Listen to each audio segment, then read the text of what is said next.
So, sorry for so late.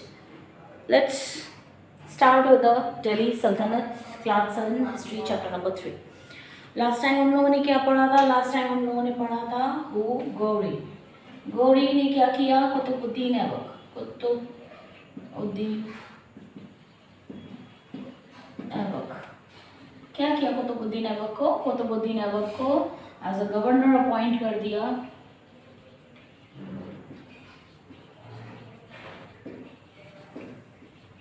For India के लिए as a governor किसको appoint कर दिया गया? कुतुबुद्दीन ऐबक को अपॉइंट कर दिया गया। इससे आगे बढ़े, चलो यहाँ से स्टार्ट होता है क्या? Slave dynasty. What is slave dynasty? Slave, the term slave means what is slave? Comment box में बताइए मुझे क्या है स्लेव का मतलब। स्लेव डायनेस्टी का एस्टैब्लिशमेंट किसने किया था? सबसे पहला, सबसे इंपॉर्टेंट और सबसे इजी क्वेश्चन जिसका आंसर क्या है? Qutubuddin Aibak. Who established the slave dynasty? Qutubuddin Aibak. Before we continue, let's see कि कितना टाइमलाइन है 1206 to 1210 AD। ये क्या है? कुतुबुद्दीन ऐबक के रूल का टाइम पीरियड है। कितने टाइम पीरियड के लिए कुतुबुद्दीन ऐबक ने रूल किया था? ठीक है, चलिए जरा एक ब्रीफ देख लेते हैं कौन कौन सी डायनेस्टी, कौन कौन से किंग्स ने, कौन कौन से सुल्तान ने दिल्ली सल्तनत पे रूल किया था और कितने कितने टाइम के लिए रूल किया था। कुतुबुद्दीन ऐबक के बाद आते हैं Shamsuddin Iltutmish.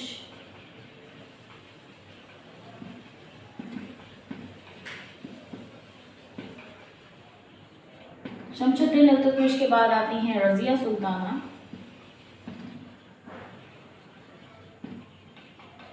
Now, after Razia Sultana, we came across Nasruddin Mahmud.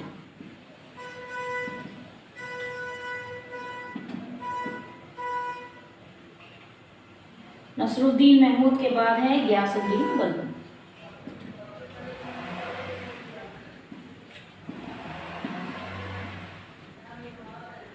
Delhi सल्तनत का कुतुबुद्दीन ऐबक से लेके गियासुद्दीन बलबन तक डिस्कस करने वाले हैं।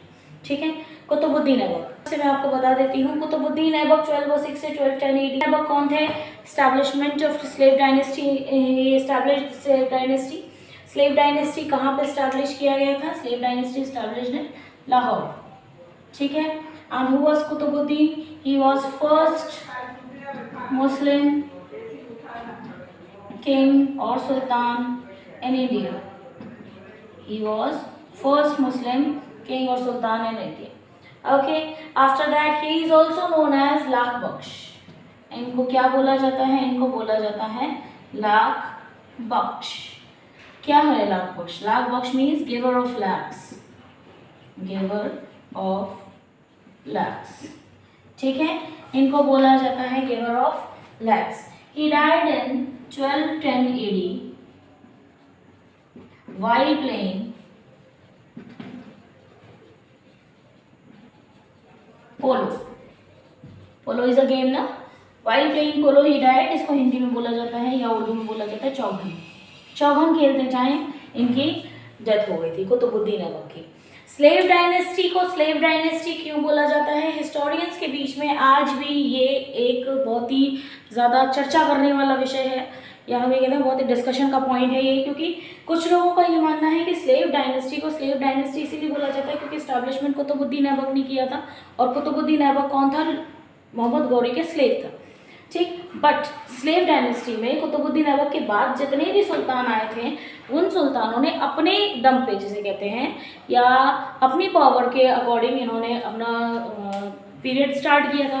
तो इसको पूरी तरीके से स्लेव डायनेस्टी नहीं बोला जाता, इसलिए कुछ हिस्टोरियंस इसे मामलूक डायनेस्टी भी बोलते हैं। क्या बोलते हैं? मामलूक डायनेस्टी।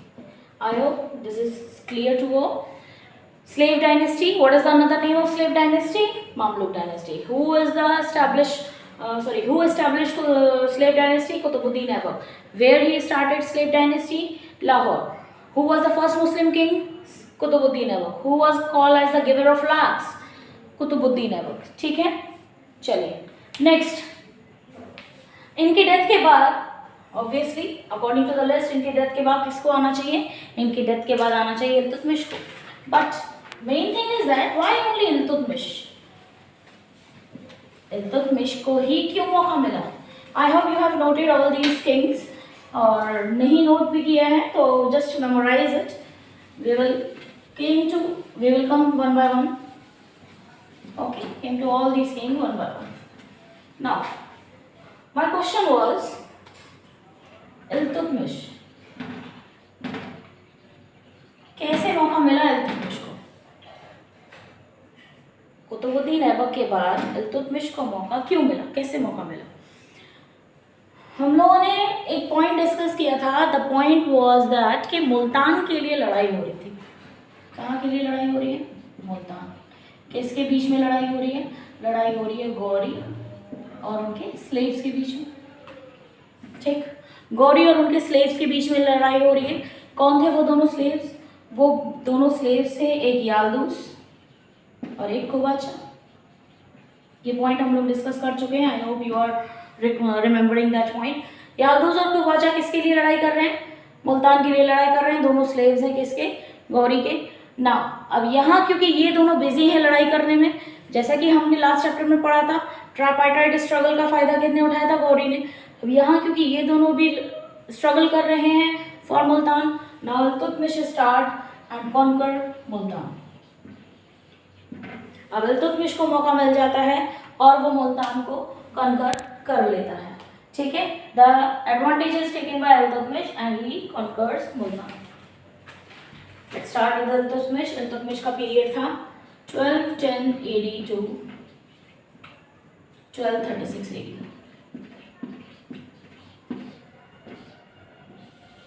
किसका पीरियड था, ये टाइम पीरियड था इल्तुतमिश का।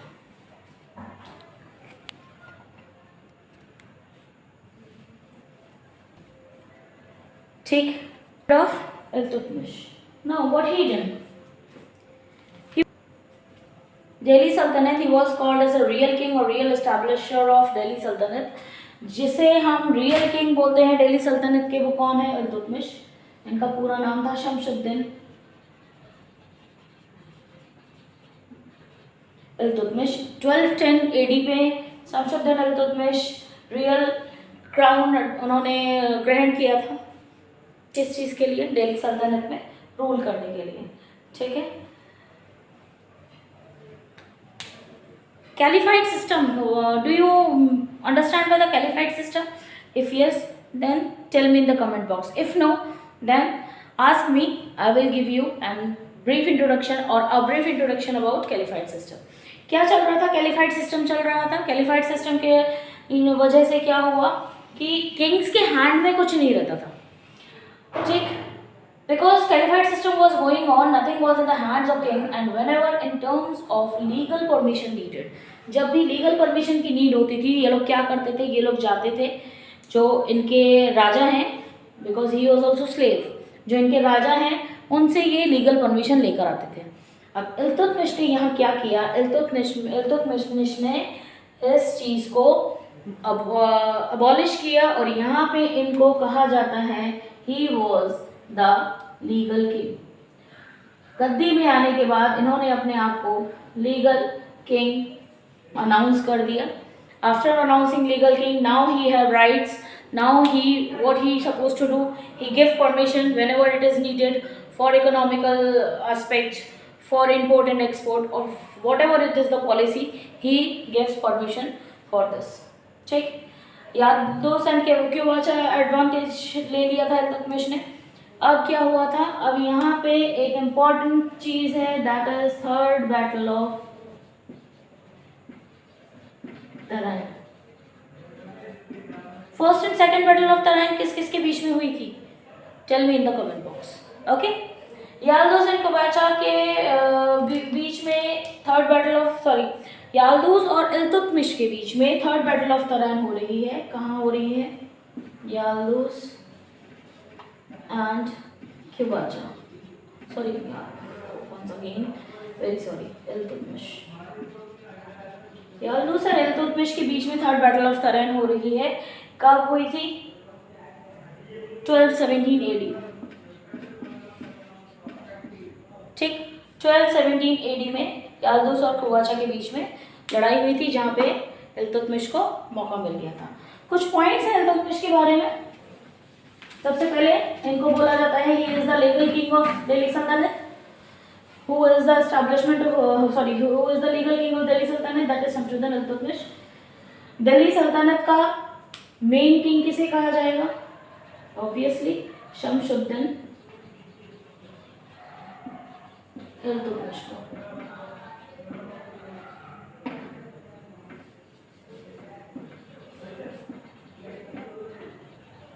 शमशुद्दीन इल्तुतमिश को क्या कहा जाएगा? दिल्ली सल्तनत का रियल किंग कहा जाएगा। इन्होंने क्या किया? नंबर 1 पॉइंट इन्होंने किया, Delhi as a capital announce कर दिया, दिल्ली को कैपिटल अनाउंस किया। ठीक। उसके बाद इन्होंने क्या किया? मोनार्की स्टार्ट हो गई।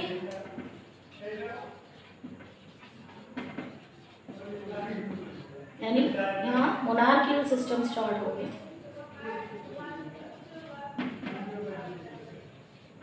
क्या स्टार्ट हो गया? Monarchial system. ठीक है। अब कुछ चीज़ें हैं वो हमें जानना ज़रूरी है। Let's draw this is some word Gujarat and this is some word Indian subcontinent में। ठीक। ये कुछ नॉट एग्जैक्टली बट रफली ये एक आप लेके चलिए। क्या हो रहा है यहाँ पे? Somewhat here we have Delhi. ठीक। यहाँ पे कहीं है क्या?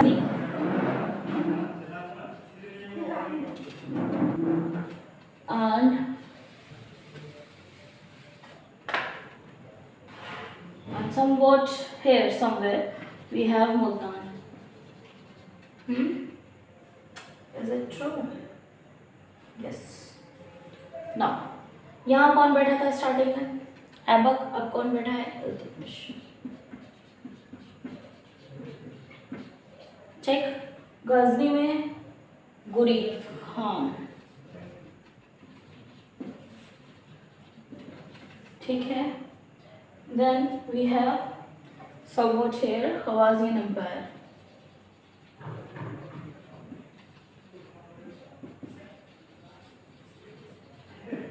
क्या था देखते हैं।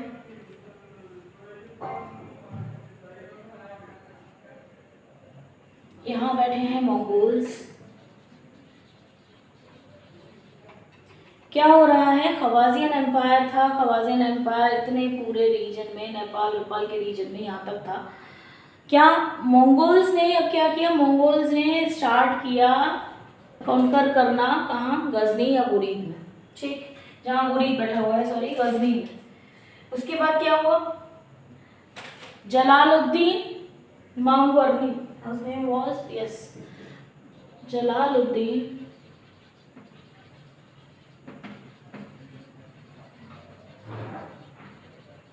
जलालुद्दीन मांगवर्नी। इन्होंने क्या किया? अटैक करना स्टार्ट किया, अपना स्टैब्लिशमेंट स्टार्ट किया डिफरेंट जगह पे। और जलालुद्दीन मांगवर्नी ने जब अटैक करना स्टार्ट किया तो क्या हुआ भैया? जब कोई किंग अटैक करेगा, अटैक करने के बाद क्या करेगा? उस जगह को अपना बनाने की कोशिश करेगा। ठीक है। अब इस जगह को जब ये अपना बनाने की कोशिश कर रहा है तो जो भी चीज़ रास्ते में आएगी, जो भी चीज़ इनके सामने आएगी, उस चीज़ को क्या करने की कोशिश करेगा? ये ख़त्म करने की कोशिश करेगा। तो उन्होंने भी यही करना स्टार्ट किया। जलालुद्दीन जब यहाँ पहुँचे तो यहाँ के राजा को पहले इन्होंने अपनी गद्दी से हटाया। उसके बाद लोगों को मारना, लूटना, ये सब काम स्टार्ट हो गया था। अब यहाँ पे क्या हुआ? यहाँ पे जो किंग बैठा हुआ था उसने क्या किया? This is just short story. उसने यहाँ पे दिल्ली में बैठे इल्तुतमिश से हेल्प लेने की कोशिश की। अब जब दिल्ली में इल्तुतमिश ने हेल्प दे दी तो क्या होगा भाई? इस राजा के पीछे पीछे मंगोल्स भी इंडिया में आ जाएगा। ठीक।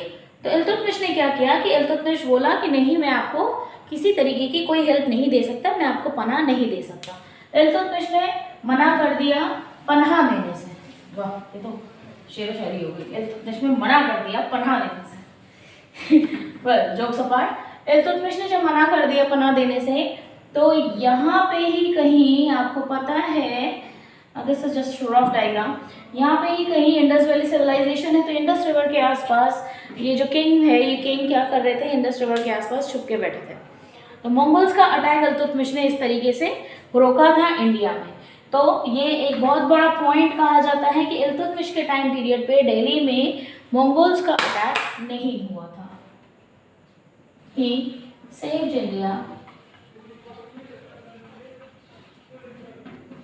From attack of Mongols.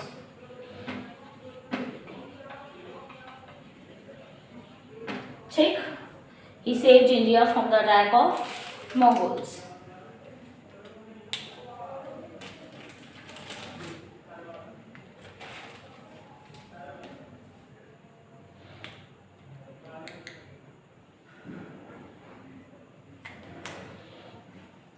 किसके अटैक से?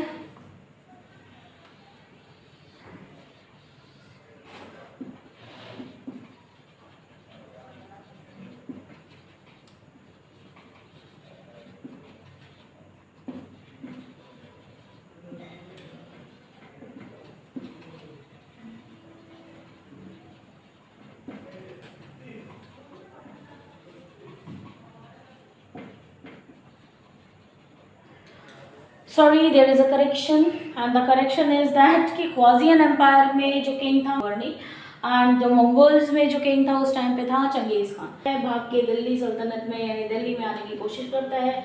यहाँ पे इल्तुतमिश बैठे हैं। इल्तुतमिश ने क्या किया, इल्तुतमिश ने डिनाई कर दिया कि मैं आपको शेल्टर नहीं दे सकता, मैं आपको जगह नहीं दे सकता या पनाह नहीं दे सकता। जब इन्होंने मना कर दिया तो जलालुद्दीन मांगबरनी ने क्या किया, जलालुद्दीन मांगबरनी ने इंडस रिवर के आसपास he hide themselves. When he hide themselves on near Indus River, then what happened? Changiz Khan searched for him, but he did not find Jalaluddin Maghbani, and now what he did, he escaped, or I should say he migrate this way on the westwards. India के westwards फिर ये migrate कर गए India में। इस तरीके से इन्होंने किस चीज़ का, मंगोल्स का, इल्तुतमिश ने मंगोल्स का आना इस तरीके से इंडिया में रोका था। During Iltutmish period Mongols didn't attack India till 1240। कब तक अटैक नहीं किया था? Till 1240 AD। Okay, till 1240 AD he didn't attack India. He came to borders of India but not attacked। ठीक, चंगेज खान को बोला जाता है स्क्राउच ऑफ गॉड।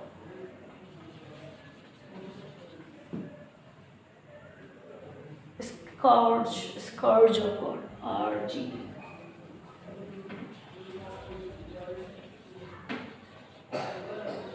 ठीक है, थोड़ा गूगल कीजिए और बताइए क्या है इस वर्ड का मतलब।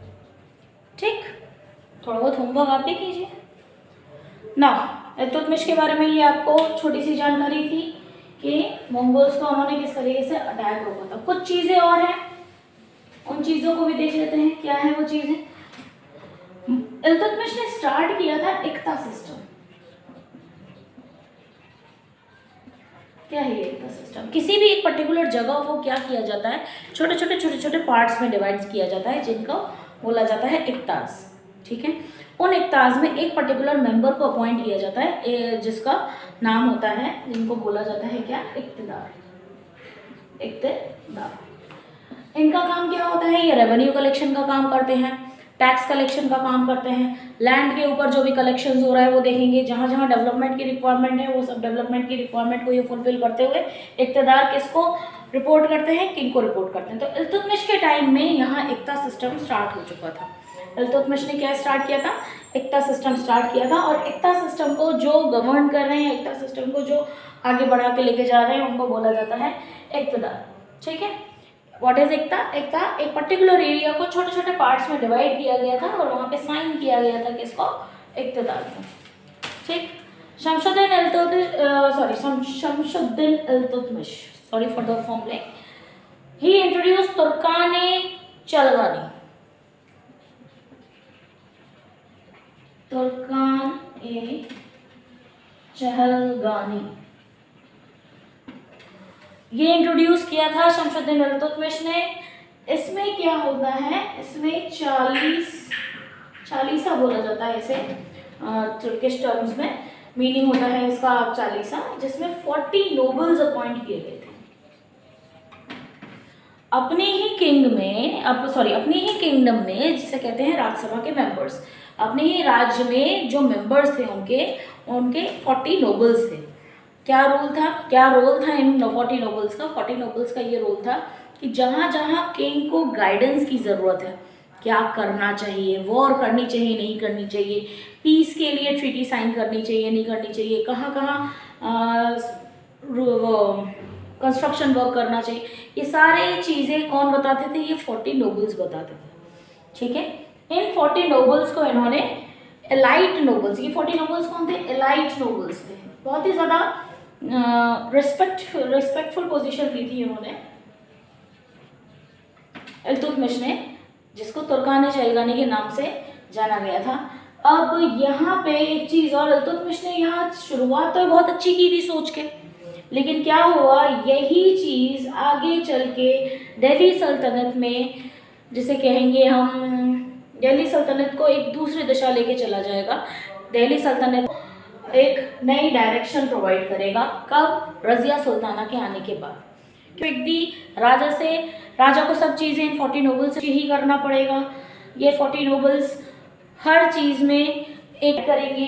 ठीक है, रिंग अपोज करना है नहीं करना, क्या हुआ था, ये 40 नोबल्स बाद में आगे चल के बाकी के किंग्स को अपोज करना उन्होंने स्टार्ट कर दिया था, जैसे कि रज़िया सुल्ताना। ठीक, रज़िया सुल्ताना के बारे में इसके आगे हम थोड़ी देर बाद देखेंगे। ठीक है, इन्होंने एक चीज़ और इंट्रोड्यूस की थी, अभी हम इल्तुतमिश के बारे में पढ़ रहे हैं। ही इंट्रोड्यूस्ड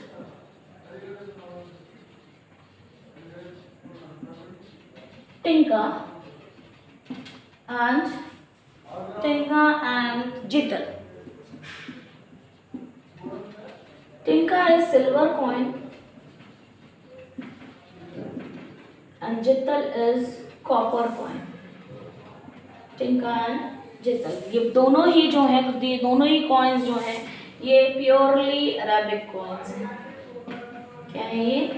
प्योरली अरेबिक कॉइन्स हैं।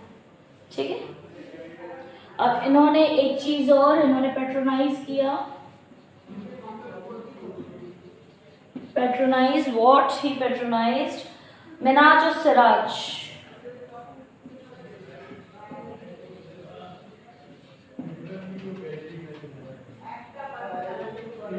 अब मिनाज-उस-सिराज ने क्या लिखा था? मिनाज-उस-सिराज ने लिखा था तबाक़त-ए नासिरी।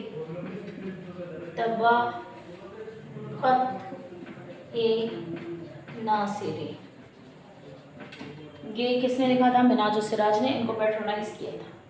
ठीक है, ये इल्तुतमिश के बारे में कुछ इंपॉर्टेंट पॉइंट्स हैं, कुछ छोटी छोटी चीज़ें हैं जो आपको जानना ज़रूरी है। कुछ इंपॉर्टेंट चीज़ें आप इस वीडियो को पॉज करके नोट डाउन कर सकते हैं। मिनाज-उस-सिराज, जित्तल, टिंका, ये सब चीज़ें आप नोट डाउन कर सकते हैं। ठीक है, नाउ नेक्स्ट वॉज इल्तुतमिश के बाद हम लोगों ने किसका?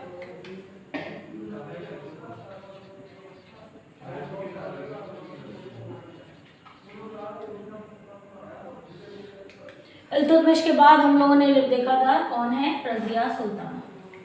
ठीक है, क्या है रज़िया सुल्ताना? रज़िया सुल्ताना का टाइमलाइन भी ज़्यादा नहीं था। क्या हुआ था इस ड्यूरेशन में? रज़िया सुल्ताना कौन थे? सबसे पहले तो ये क्वेश्चन अराइज होता है कि रज़िया सुल्ताना ही क्यों? अब तक हमने जितने सुल्तान्स देखे हैं वो सुल्तान्स कैसे थे? सब सुल्तान्स तो मेल हैं, how come female?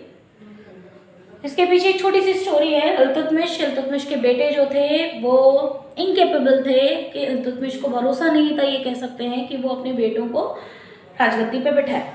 But Iltutmish ने क्या किया? अपनी बेटी रज़िया सुल्ताना। नाउ यहाँ से क्या आंसर मिला? शी वॉज डॉटर ऑफ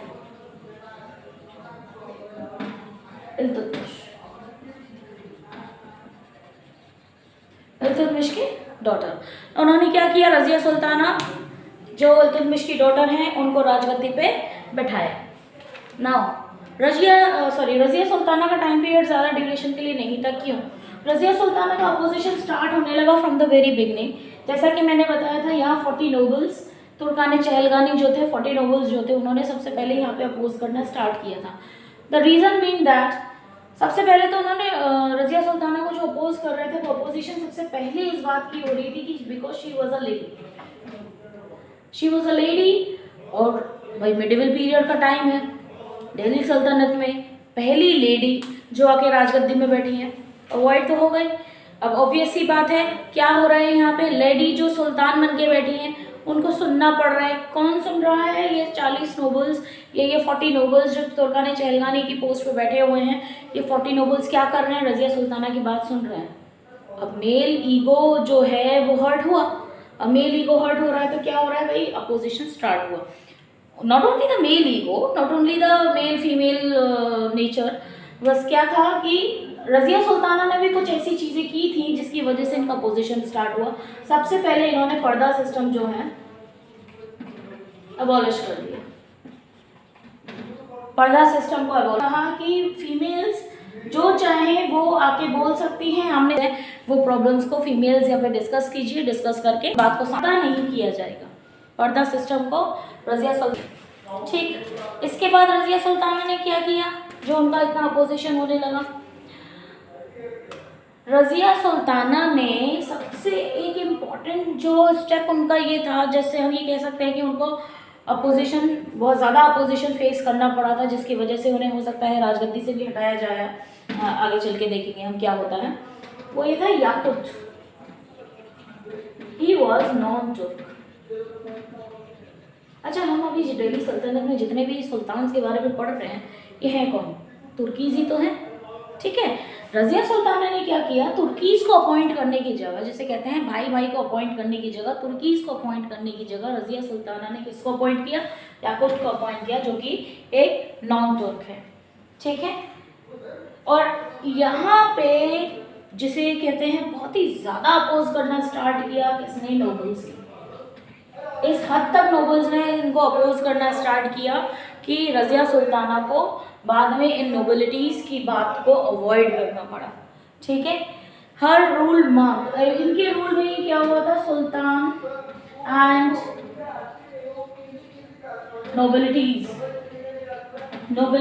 के बीच में एक स्ट्रगल या एक फाइट स्टार्ट हुई थी। This period, the period of Razia Sultana, was marked by the beginning of Sultan versus nobilities. यहाँ सुल्तान और नोबिलिटीज के बीच में एक फाइट स्टार्ट हो चुकी थी। तो जैसा कि मैंने कहा, रजिया सुल्ताना का ज़्यादा टाइम पीरियड नहीं था, तो टाइम पीरियड था तो कितना था? इनका टाइम पीरियड था 1236 to 1240, I guess, yes 1240 AD, 1236 to 1240 AD इनका टाइम पीरियड था, ठीक है। ये एक फीमेल रूलर है, शॉर्ट लिव्ड रीन था इनका, शॉर्ट लिव्ड रीन था। दिल्ली सल्तनत में अगर कोई सबसे छोटा है तो सबसे छोटा कौन है? सबसे छोटा है रजिया सुल्ताना। सबसे लंबा टाइम पीरियड किस चीज़ का था? सबसे लंबा टाइम पीरियड था, हमने देखा था इल्तुतमिश का, ठीक है। क्या हमने देखा? रिकैप ये है कि इल्तुतमिश ने रजिया को गद्दी पे इसलिए बैठाया क्योंकि इल्तुतमिश के बेटे इस काबिल नहीं थे कि वो सल्तनत की भागदौड़ आगे संभाल सकें और सल्तनत को आगे ले जा सकें। इल्तुतमिश की डेथ के बाद नोबल्स ने अब रजिया को क्या किया? रजिया को इल्तुतमिश ने अपोज करना स्टार्ट कर दिया, और रजिया के पावर के आने के बाद नोबल्स ने रजिया को अपोज किया। इसके बाद इल्तुतमिश के सारे बेटों को क्या हुआ था? इल्तुतमिश के सारे बेटों के साथ क्या हुआ था? अगर बेटी गद्दी पे बैठी है तो बेटों के साथ क्या हुआ? Stay tuned, we will let it know in next video.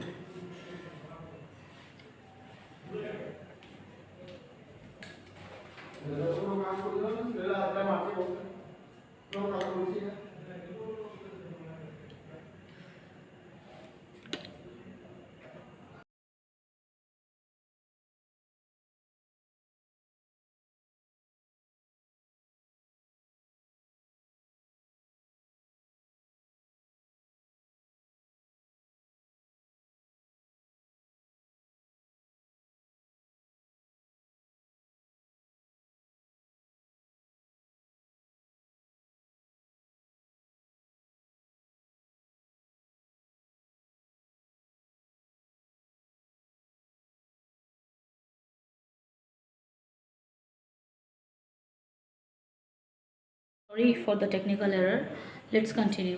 तो यहाँ नोबल्स और चीफ के बीच में क्या हो रहा है, सॉरी हाँ, नोबल्स और बलबन के बीच में, नोबल चीफ और बलबन के बीच में एक कॉन्स्पिरेसी स्टार्ट हुई, और कॉन्स्पिरेसी 1253 में स्टार्ट हुई थी। और यहाँ पे इमानुद्दीन रयान को बलबन की पोजीशन अपॉइंट कर दी गई।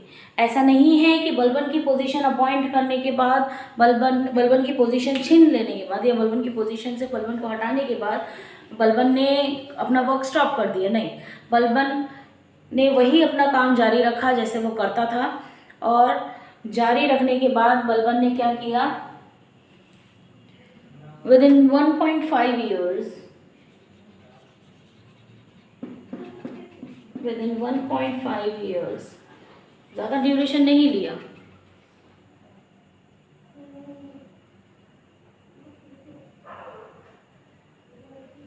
बलबन ने ज़्यादा ड्यूरेशन नहीं लिया, within 1.5 years he manage to win. कुछ अपोनेंट्स को भी जीते उन्होंने, कुछ अपोनेंट्स को विन किए, he manage to win some opponents. Apart from that, अब यहाँ पे बलबन ने क्या स्टार्ट किया, यहाँ पे बलबन ने स्टार्ट किया मंगोल से कांटेक्ट बढ़ाना। यहाँ बलबन ने स्टार्ट किया मंगोल से कांटेक्ट करना, मंगोल से कांटेक्ट बढ़ाना। मंगोल्स के बारे में हमने कब पढ़ा था, क्या आपको याद आ रहा है? मंगोल्स के बारे में हमने कब पढ़ा था? मंगोल्स के बारे में कब पढ़ा था हमने, कुछ याद है? Do you remember that? Just give me a minute. After a glass of water, I will be continuing this. Yes. So, Mongols के बारे में हम लोगों ने पढ़ा था जब इल्तुतमिश आना स्टार्ट हुआ था, सॉरी इल्तुतमिश का जब टाइम चल रहा था, तब वहाँ पे जलालुद्दीन मांगबरनी ने कहा था कि मुझे पनाह दे दो, मुझे शरण दे दो, बट इल्तुतमिश ने मना कर दिया। उस ड्यूरेशन में हमने मंगोल्स के बारे में कहा था। यहाँ पे क्या हुआ, यहाँ पे नसरुद्दीन महमूद को जगह पे बैठा, गद्दी पे बैठाने के बाद यहाँ बलबन को जब हटाया गया उसकी पोजीशन से, इमानुद्दीन रयान जब पोजीशन में आए, तब यहाँ बलबन ने क्या किया, यहाँ पे मंगोल से कांटेक्ट करना स्टार्ट कर रहा है। जब मंगोल से स्टार्ट कर दिया, तब यहाँ पे नसीरुद्दीन महमूद ने कहा कि भाई अब यहाँ बलबन को पावर दे देनी चाहिए। तब दोबारा से नसीरुद्दीन महमूद ने क्या किया, इमानुद्दीन रयान को हटा के दोबारा से बलबन को उसकी पावर वापस कर दी। ठीक, बलबन को उसकी पावर वापस कर दी। अब बलबन ने क्या किया, अब बलबन ने वो पावर गेन की। अब इस पावर से अब वो किंग या सुल्तान बना। So next topic of ours is Ghiyasuddin Balban. Ghiyasuddin Balban, ठीक। बलबन ने क्या किया था भाई, बलबन ने मंगोल से कांटेक्ट करना स्टार्ट कर दिया था। अब इनको टाइटल दिया गया था उलूग खान। इन्होंने नोबिलिटीज और किंग्स को अलग अलग कर दिया, सेपरेट कर दिया। ही प्रोपाउंडेड थ्योरी ऑफ किंगशिप, उसकी अपनी एक अलग किंगशिप की थ्योरी थी। उसकी अपनी थ्योरी ये थी कि भाई राजा राजा होता है, राजा के सामने बाकी की जितनी भी लोग हैं वो क्या हैं, वो राजा के कंपैरेबल में नहीं है। Just give me 1 minute.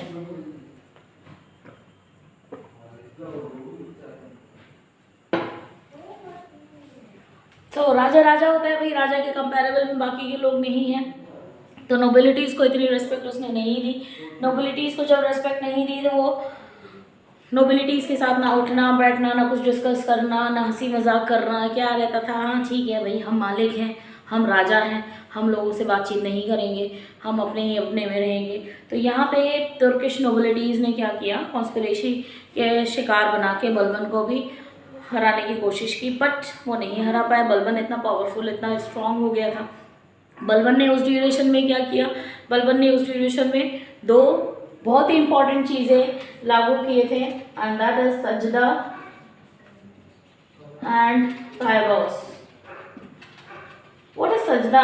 सजदा मीन्स राजा के सामने झुकना। You have to bow down in front of king. This is the policy of Ghiyasuddin Balban.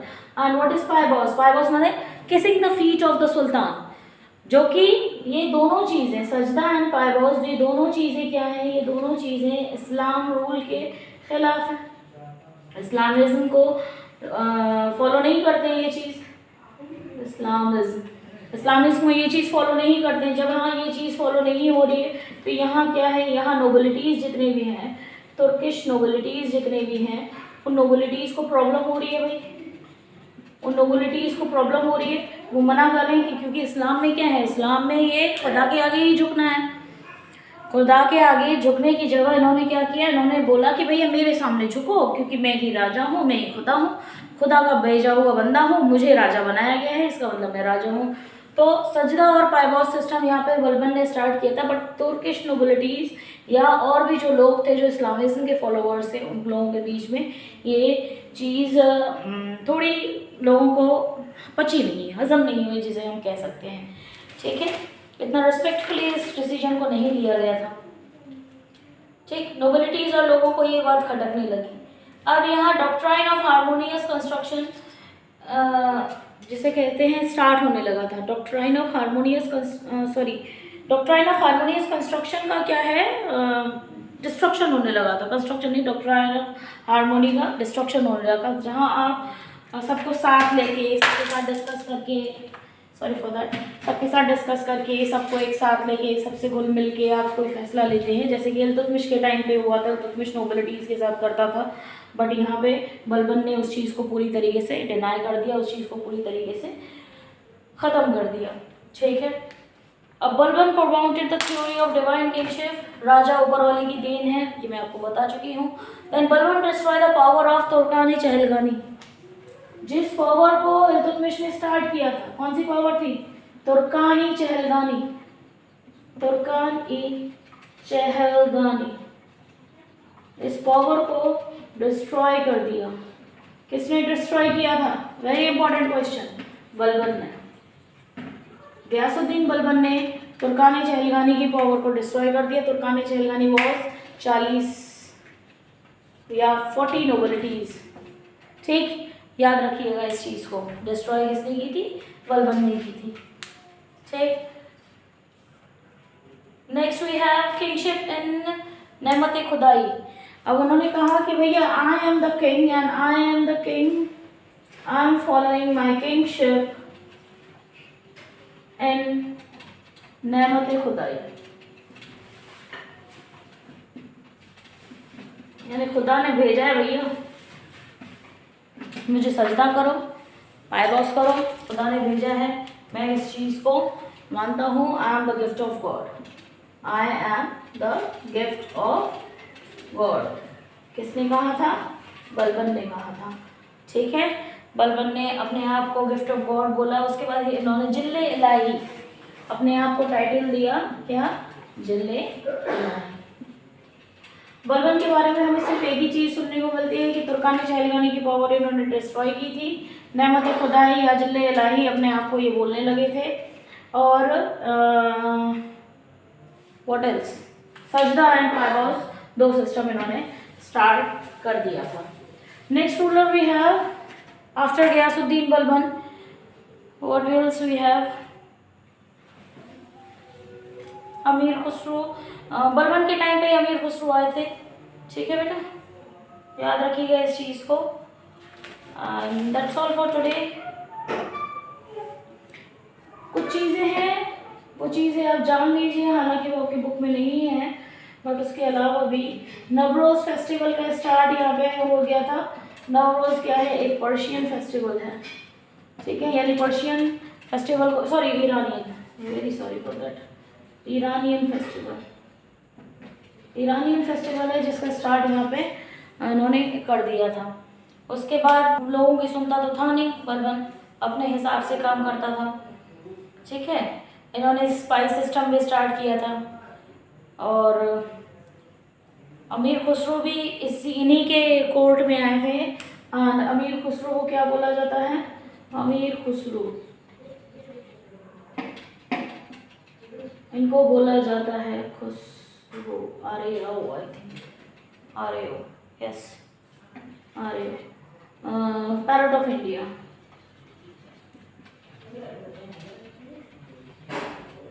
ठीक है। Amir Khusro is known as the palette of India. He followed the policy of force and diplomacy, repaired fortresses। अब बलबन, गयासुद्दीन बलबन ने क्या किया? गयासुद्दीन बलबन ने जितने भी fortresses थे उन फोर्ट्रेसेस की मरम्मत करनी स्टार्ट कर दी थी। फोर्ट्रेसेस यानी किला, जितने भी किले थे जो कि जिनकी हालत ख़राब हो गई थी, उन किलों को उन्होंने बनवाना स्टार्ट किया कर दिया था। और छत्र की उपाधि भी इन्हें यहाँ दी गई थी। और यहाँ से क्या हुआ था, यहाँ से एक सेंट्रलाइज्ड गवर्नमेंट की स्टार्ट हो चुकी थी। सेंट्रलाइज्ड गवर्नमेंट स्टार्ट हो गया था। स्पाई सिस्टम भी यहाँ से स्टार्ट किया था इन्होंने, है ना, यानी अपने जगह से दूसरी जगह पे गुप्तचरों को भेजना ताकि वो कुछ इन्फॉर्मेशन ला पाएँ, क्या चल रहा है क्या नहीं चल रहा, या क्या पॉलिसी अपनाई जाने लगी है, या क्या पॉलिसी इसको फॉलो करी जा रही है। Next we have Khalji dynasty and this we will do later. Khalji dynasty को हम बाद में देखते हैं। That's all for